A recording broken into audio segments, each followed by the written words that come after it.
Dear students, today we are entering into the third chapter, that is current, electricity. Now we have, in the previous two chapters, we have studied about the charges, their properties, ke huncha, electric field, potential, capacitors, everything we have completed. Our charge was at rest. Now today we are going to start current electricity. Let us say current भन्नु हो यो कतिखेर हुन्छ, what is the cause of the electric current, यो सबै आज basic introduction को कुरा मात्रै गर्छौं यो च्याप्टर को, and from the next lesson we'll go with derivation and all the things. Okay, but it is very necessary to understand the concept, basic concept regarding current electricity. Okay, first line, what is it? First of all, let us write the definition. सबैले लेखा. It is defined as the rate of flow of charge. Net charge पनि भन्दा भयो. So rate of flow of charge. र physics मा जतिखेर तिमीहरुलाई rate भनिन्छ, जतिखेर in any sentence wherever it is mentioned otherwise, अरु पाराले केही भनेको छैन, खाली रेट भनेको छ भने डिनोमिनेटर मा टाइम लगाइदियो, सकिहाल्यो. रेट भनिसक्दा तिमीले सोच्छ डिनोमिनेटर मा के छ, टाइम. सो डिनोमिनेटर मा अलिकति टाइम राखे मैले डेल्टा टी. के को रेट? फ्लो अफ चार्ज को. So delta Q by delta T. This is nothing but rate of flow of charge. So by definition, this is electric current, and we denote electric current by I. The SI unit of current. यहाँबाट के हुनु पर्ने? Charge को coulomb, time को second. So it should be coulomb per second. But जसरी न्यूटनलाई KG metre per second स्क्वायरलाई हामी Newton भन्छौं, त्यस्तै पाराले कूलम्ब पर सेकेन्डलाई अब हामी what we are going to say ampere. So the SI unit of current is ampere. Okay, अब अलिकति basic कुरा गरौँ ल. करंट केमा बग्छ? Definitely it is a conductor. So let's have a conductor. This is a wire, conducting wire. हामी basic building ब्लक्सहरु मात्रै जोड्दै छौं ल करंट इलेक्ट्रिसिटी पढ्नको लागि. र प्रिभियस लेसनमा मैले भनेको छु कन्डक्टर भनिसक्दा दिमागमा के आउनु पर्यो? Free electrons. So यो एल्युमिनियम देख्दैछौ होला तिमीहरुले. I think it is in the camera. So this is also a conductor. यहाँ भित्र के छ? Free electrons छ. र नेक्स्टमा आउँछ त्यो free electron बसिरहेको छ कि कुदिरहेको छ भन्ने कुरा. Definitely it is moving. So electron move भयो मतलब charge move भयो. भनेपछि यहाँ free electrons कुद्दै छ. Even then the current is zero. किन? That, as you know, in the previous lessons we have discussed, the flow of free electrons is random. So they are moving randomly. Example पनि दिएको थिए मैले, हावाको example दिएको थिए. यो रुममै हेरौं. सो हावा यहाँ एयर मोलिक्युल्स कुदिरहेको छ, तर एकपट्टिको हावा सर्रै सरेर अर्कोपट्टि गएर त्यहाँ भ्याक्युम भएको छैन. That means the distribution of air molecules is uniform. So net flow छैन यहाँनिर. सो त्यस्तै पाराले यो कन्डक्टर या यो कन्डक्टर भित्र पनि फ्री इलेक्ट्रोन्स को नेट फ्लो छैन. सो चार्ज को नेट फ्लो छैन. So when we will get the net flow भन्दा अब त्यसमै हामी डिस्कस गर्छौं. दैट मीन्स कतिखेर इलेक्ट्रिक करेन्ट हुन्छ भन्दा when there is a net flow of electrons or charges. Got the point? So okay, let's depict this as a free electrons. यो सबैलाई हामी फ्री इलेक्ट्रोन्स भन्दियौ. यति मात्र चाहिँ छैन हामी यहाँनिर ल. There are huge number of free electrons. हामी निकाल्छौं त्यो पनि, फ्री इलेक्ट्रोन डेन्सिटी को पनि कुरा गर्छौं नेक्स्ट लेसन तिर. सो यहाँ डट डट बनाएको छु. दिस आर मुभिङ र्यान्डमली, तर मलाई नेट फ्लो चाहिन्छ. ओके, कतिखेर नेट फ्लो हुन्छ? एक्जाम्पल सानो दिउँ तिमीहरुलाई. सपोज पाल्जर स्टेडियममा छु, सबैजना जो आँखामा पट्टी बाँधेको छ, सबैको आँखामा पट्टी बाँधेको छ, माथिबाट हेलिकप्टर कुद्दैछ हो. त्यो हेलिकप्टरबाट चाहिँ एउटा मान्छेले हेर्दैछ, जो उभिन्छ त्यसलाई चाहिँ सुट गर्छु भन्दैछ, उभिनु पाउँदैन, आँखा देख्दैन भनेपछि अब मान्छे सबै हिँडिबस्नु पऱ्यो, जतासुकै हिँडिबस्नु पऱ्यो, ठोकिन्छ होला के हुन्छ होला whatever it may be. तर माथिबाट हेर्दा सिन कस्तो देख्दैछ भन्दा एभ्रीवन इज मुभिङ, ग्राउन्डमा ड्याम्मै कमिला सलाउन जतासुकै कुदेको जस्तो देखिरहेको छ। त्यो फ्री इलेक्ट्रोन्सको मोसन पनि यस्तै हुन्छ। र अब त्यो सबै मान्छेहरूलाई एकपट्टि ड्राइभ गर्नुपर्छ, हामीले एकपट्टि सोर्नुपर्छ, then only will get the net flow. So त्यसको लागि के गर्न सकिन्छ भन्दा एउटा एन्डमा हामीले साउन्ड सिस्टम लगाएर एनाउन्स गरौँ, सबैजना यो त के मिठाई पाउँदैछ के पाउँदैछ भन्नु। So they will follow the sound, कताबाट आउँदैछ। So everyone will start moving towards that sound, त्यता कुद्नु थाल्छ, हिँड्नु थाल्छ। But their motion is not going to be easy because everyone is blind, को कताबाट कुद्दैछ या चाहिँ। सो दे कोलाइड, कोलिजन हुन्छ।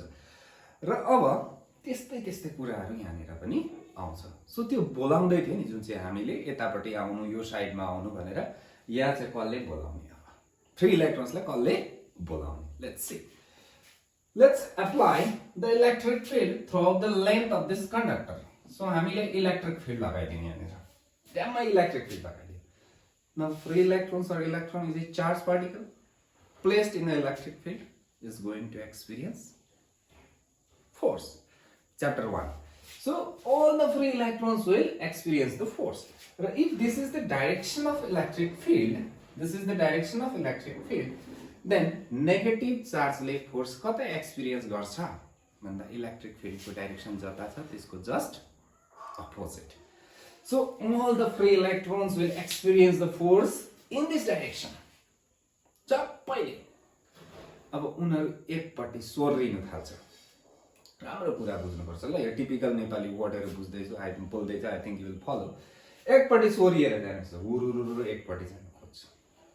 बट यो भित्र खाली फ्री इलेक्ट्रोन्स मात्रै छैन, एटम्सहरु पनि त छ। एटम सबै कुद्नेवाला छैन, एटम्स त आफ्नो अडान लिएर बसिरहेको छ। र अब त्यो एटम्सहरुको free electron, outermost electron, normally मेटलमा हामी फ्री इलेक्ट्रोन्स भन्छौं, they can move randomly throughout the lattice side. That means त्यो भित्रको आयन त हामीले त्यो भित्रको एटम त हामीले आयन जस्तै पनि बुझ्न सक्छौं। र त्यसलाई चाहिँ हामी के भन्छौं अब, कार्नेल्स भन्छ। Got the point?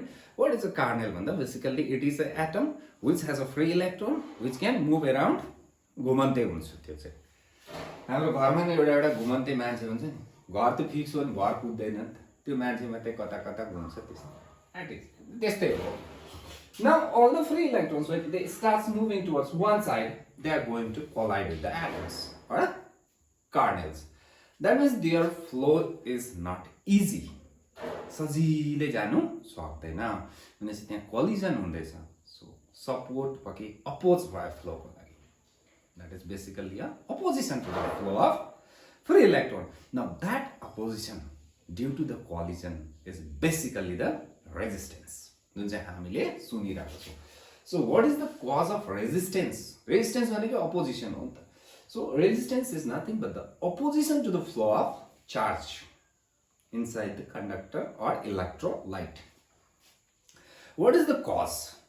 Basic cause is the collision with the kernels or atom भन्दा पनि भयो, stationary atom भन्दा पनि हुन्छ, त्यति भन्नु पनि काफी हो, त्यति बुझ्नु पनि काफी हो। Okay, then the flow is not going to be easy, but we came to know that the free electrons will start moving towards one end or one side when the electric field is applied. Electric field लगाएपछि, that means the cause of the current is electric field. Electric field लाउनु पर्छ। Got the point? Okay, so यहाँ एउटा नयाँ term जन्मियो भर्खर, that is your resistance. So what is resistance? I have already explained. What is the cause of the resistance? It is also explained to you. Okay, so here basically famous law छ एउटा, which I am not going to do it in explain in detail. Class 10 मा physics मा त्यति नै पढेको छौ तिमीहरुले, एउटा chapter डल्लै थियो। That is basically a ohms ल। ओके, सो ओम्स ल को म नर्मली क्लासमा स्टेटमेन्ट भन्छु के नानीहरुलाई, तिमीले जसले करेक्टली स्टेटमेन्ट भन्छ त्यसलाई अवार्ड दिन्छु भन्छु कि पाउँदैन त्यो पनि फेरि। सो बेसिकली ओम्स ल भन्नु ओम्स ल चाहिँ कतिखेर चाहिँ भ्यालिड हुन्छ भन्दा when the physical condition remains constant. किन भन्ने कुरा चाहिँ हामीले कहिले पनि सोचेको हुँदैनौँ फेरि त्यो पनि I will explain in this lesson. So at constant temperature, physical condition, pressure, blah blah blah. Physical condition भन्दा भइहाल्यो. The current flowing through the wire is directly proportional to the potential difference applied across the wire. यो म बेसी explain गर्दिनँ तिमीहरूलाई थाहा छ. So normally I is proportional to V लेख्छौँ. Got the point? So कतिजनाले V is proportional to I भनेर लेख्छ. यसमा पनि यो र योमा के डिफरेन्स छ भन्ने कुरा आउँछ. धेरै डिफरेन्स छ. So let's come to the thing. I is proportional to V. कतिवटा बुकले यसरी लेखेको हुन्छ is equals to 1 by R is a constant. V यसरी पनि लेखेको हुन्छ. यो यता आउँछ फेरि. So where R is a constant called resistance. अघि हामीले जुन चाहिँ पढेको त्यही नै हो. But let's not make it complicated. Let's make it simple. So V is proportional to I. V is equals to R I. Now this is a constant. So if Ohm's law has to be valid, राम्रो ध्यान देऊ है. If Ohm's law has to be valid, this should remain constant. Now what is this? This is, excuse me, this is resistance. So resistance के हो अघि हामीले पढेका छौं. र अब if the resistance changes, यो constant भएन. Ohm's law valid हुँदैन त्यतिखेर. That's why अघि हामीले भनेले at constant physical condition. अब रेजिस्टेन्स को कारण के थियो? राम्रो ध्यान दिएर सुन्नु है ल. रेजिस्टेन्स को कज के हो? collision. Collision हो. When the temperature increases, राम्रो ध्यान दिएर सुन्नु. When the temperature increases, free electron को velocity, thermal velocity definitely बढ्छ. पानी बसाउ ग्यासमा आगोमा चिसो छ पानी हल्लिएको छैन. Once the temperature start rising, पानी हल्लिँदै हल्लिँदै उफ्रिनु थाल्छ नि त. टेम्परेचर बढेपछि all the molecules starts moving. So त्यस्तै पाराले when the temperature is raised, the atoms starts vibrating. र free electron को thermal velocity पनि के हुन्छ? बढ्छ. That means it will suffer more collision. 1 मिनेटमा 50 ताल ठोकिँदै थियो भने अब 200 ताल ठोकिन्छ. That means resistance के हुन्छ? More collision, more opposition, more resistance. That means if I increase the temperature, resistance is, excuse me, not going to remain constant, so Ohm's law no longer valid.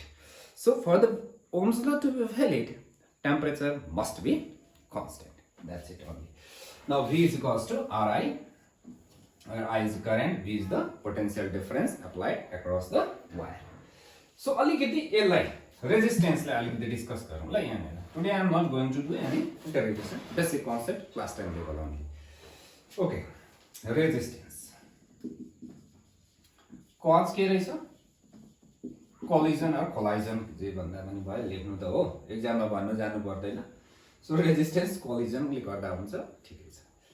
Okay, केमा depend गर्ने? एउटा त just explain गरिहाले मैले temperature. Got the point? Temperature. अर्को हेरौँ. Suppose यहाँ देखि यहाँ पुग्नु पर्ने छ. राम्रो ध्यान दिनु पर्यो. It is suffering 10 collisions. But if यहाँ पुग्नु पर्यो भने more collision, more resistance. Then more the length to be traveled, more the number of collision it will suffer, more the resistance. That means resistance is directly proportional to length. Class 10 मै पढेको. किन भन्ने कुरा पनि बुझिहाल्यो. लामो बाटो हिँड्नु पर्यो नि collision बेसी हुन्छ. So अर्को वायर ठुलो छ. Area cross section big. सानो प्यासेजमा हिँड्दाखेरि collision हुने चान्स के हुन्छ? बेसी हुन्छ. खुल्लामा हिँड्दा कम्ती हुन्छ. Got the point? That means more the area of cross section, less the collision. राम्रो कुरा बुझ्नु. Inversely proportional wire. Got the point? So the resistance of a wire or a conductor depends directly on the length, inversely on the area of cross section. Inversely भनेको यो बढी भने यो घट्छ. Explain गरेको छ अगाडि. अब फेरि एउटा कन्स्ट्यान्ट लाउनु पर्यो. एउटा एक्जाम्पल पनि दिन्छु तिमीलाई. Is equals to okay. हामी बाटोमा हिँडेको छौँ फुटपाथमा. ओके. पर पुग्नु पर्ने चाहिँ बेसी मान्छेसँग ठोकिन्छौँ. सो लेन्थ बेसी गर्दा कलिजन बेसी. ठुलो ठुलो बाटो छ कम्ती खोली। नेक्स्टमा के आउँछ, बाटो कहाँको हो। बस्तीको बाटो हो भने अहिले कोही पनि छैन मान्छे हो, सायद बाटोमा त लकडाउनले कोही पनि नै छैन होला, even then be discipline.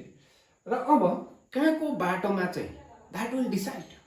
So त्यो चाहिँ के हो, कुन चाहिँ मेटेरियल हो। Got the point, that is your constant, यसलाई रो भनिन्छ। सो सिम्बलको नाम basically this is a resistivity. So L by A। So this is very important formula तिमीहरुको लागि again, R is equals to rho L by A। यो रो चाहिँ के को चीज रहेछ भन्दा कहाँको बाटो कोलिजनको लागि जुन चाहिँ भने कुन चाहिँ material. So this is the properties of the material. कप्परको हो भने अर्कै हुन्छ, एल्युमिनियमको हो भने अर्कै हुन्छ, सिल्भरको हो भने अर्कै हुन्छ, कुन चाहिँ बाटो भने जस्तै। ओके ओके, रेजिस्टेन्सको युनिट सबैलाई थाहा हुनु पर्यो, क्लास 12 साइन्स भएपछि। ओम हो, सिम्बल हो। यसको लेन्थ मिटर, एरियाको मिटर स्क्वायर। बेसिकली के खोज्नु खोजेको भन्दा रेजिस्टिभिटीको युनिट खोज्नु खोजेको हामीले। So rho is equals to कति भयो यहाँनिर, rho is equals to RA by L।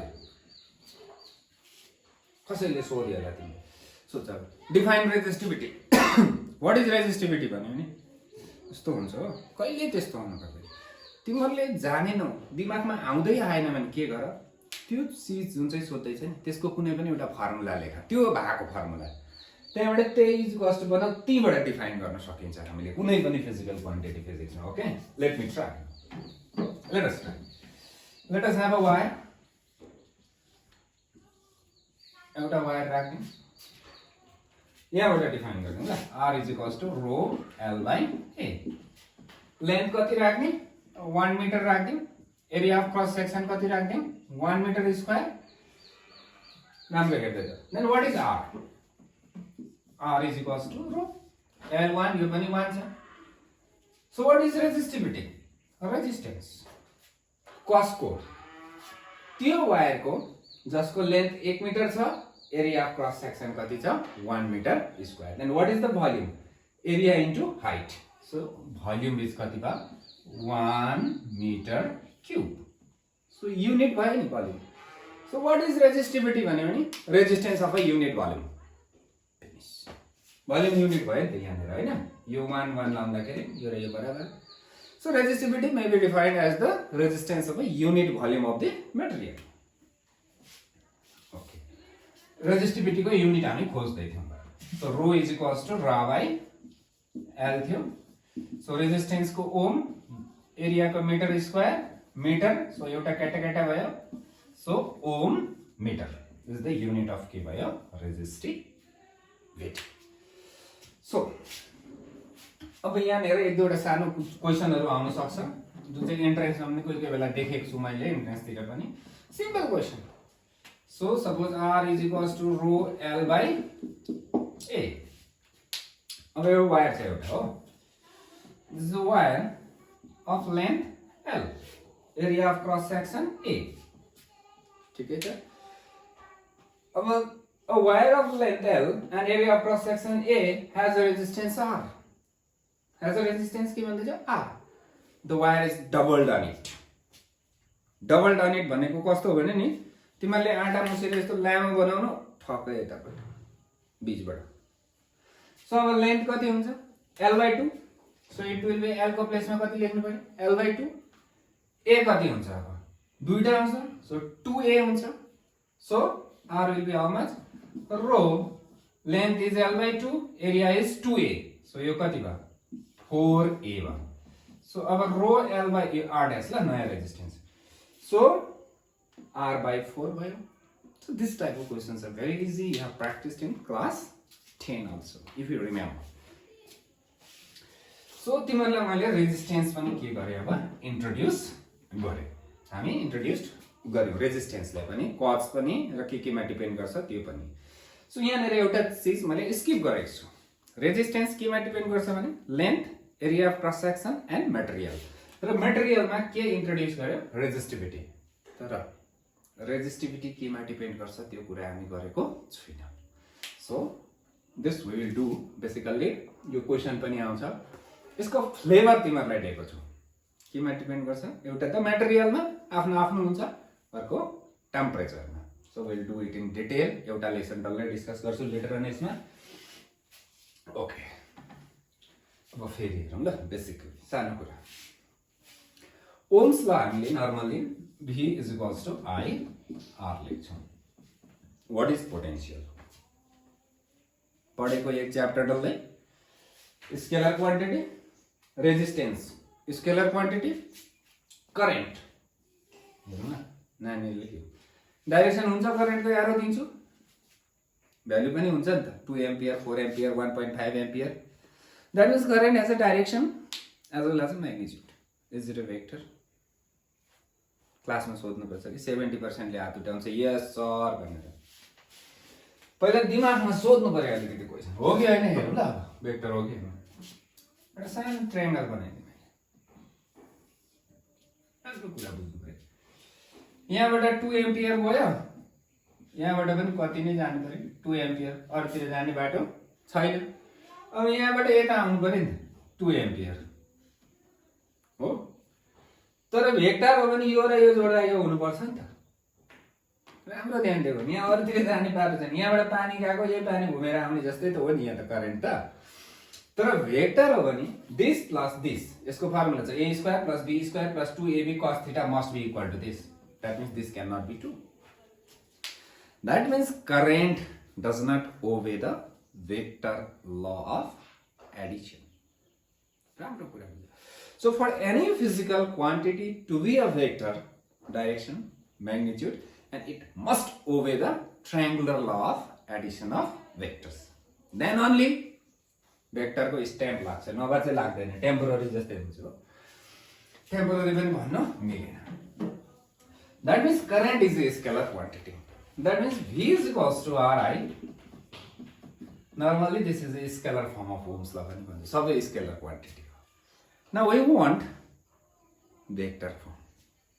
Ohm's law in के फर्म पनि चाहन्छौँ हामी भेक्टर फर्म पनि चाहन्छौँ आज म दुई लाइनमा चट गरिदिएछु भएन भने नेक्स्ट लेसनमा डिटेल्समा पनि गर्ने ल अहिले डिटेलमा गर्दैन तिमीहरूले कतिको अब मैले पढाएको फलो अप गर्न थालेछु दैट त्यो तिमीहरूको डिसी आफै हेर्नु अब बुझ्दैछ भने चाहिँ ओके आई एम फलोइङ भनेर सोच्नु आफैले okay V is equals to Ri हामीले यहाँबाट स्टार्ट गर्नु पर्यो के निकाल्ने हो वेक्टर फर्म अफ ओम्स ल त्यसलाई माइक्रोस्कोपिक फर्म पनि भनिन्छ कति जग्गा ल सो V लाई म के लेख्न सक्छु यहाँ सानो तार बनाए ल यो derivation I'll do it in detail next लेसनमा गर्छु पनि यहाँ बुझ त्यसै तिमीहरूलाई कतिको पकडिनु थाल्यो भनेर दिएको इलेक्ट्रिक फिल्ड लगाएको छु लेन्थ एल चाहिँ एरिया अफ क्रस सेक्सन अघि भनिहाले करेन्ट बग्नुको लागि electric field is necessary okay what is V